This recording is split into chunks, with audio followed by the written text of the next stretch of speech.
SpaceX IPO. I mean, I'm requesting some shares. Not everyone's going to get all the shares that you request because it's already oversubscribed. So we'll see what it does, going into Friday. And obviously we don't know what it's going to look like, but it may open up at $2.5 trillion worth of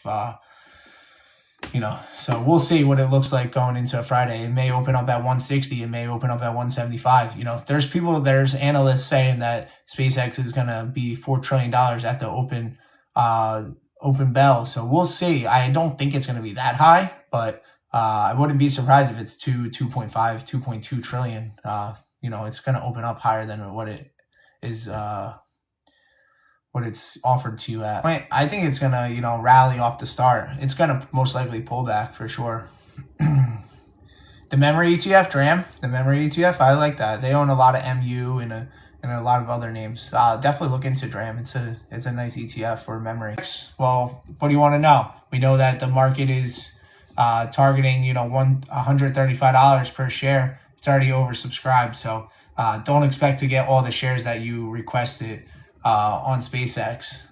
But with that being said, we'll see what it looks like on Friday. It may open up at 160. It may open up at 190.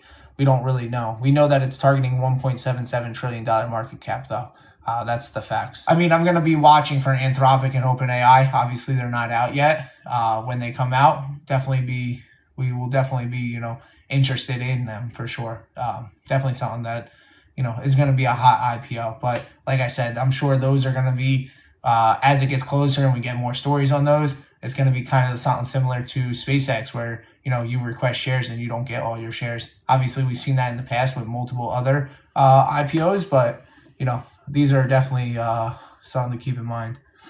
Am I trading quant? Meta still looks really good here. At 580 is a nice support zone on Meta. And 588, it's above that now. It broke that on Friday for a second, but then it did rally above that. I wouldn't say in the pre-market, but now it's starting to set up nicely. That stock was another one that rallied significantly off its bottom at $83. So it went all the way up to 136. It gained about 60% in a week. So ServiceNow looks good though. The rally is going to be awesome. It is. It's the chart. If you look at the chart on Bull and you look at the chart on Hood and SoFi, it looks identical. Obviously, hot start off the IPO, pulled back aggressively. Basing out in that $5, $6, $7 range, and when it gets hot, it's gonna be the name that you want. Strong buys for this week. Meta, Tesla. Hood looks good.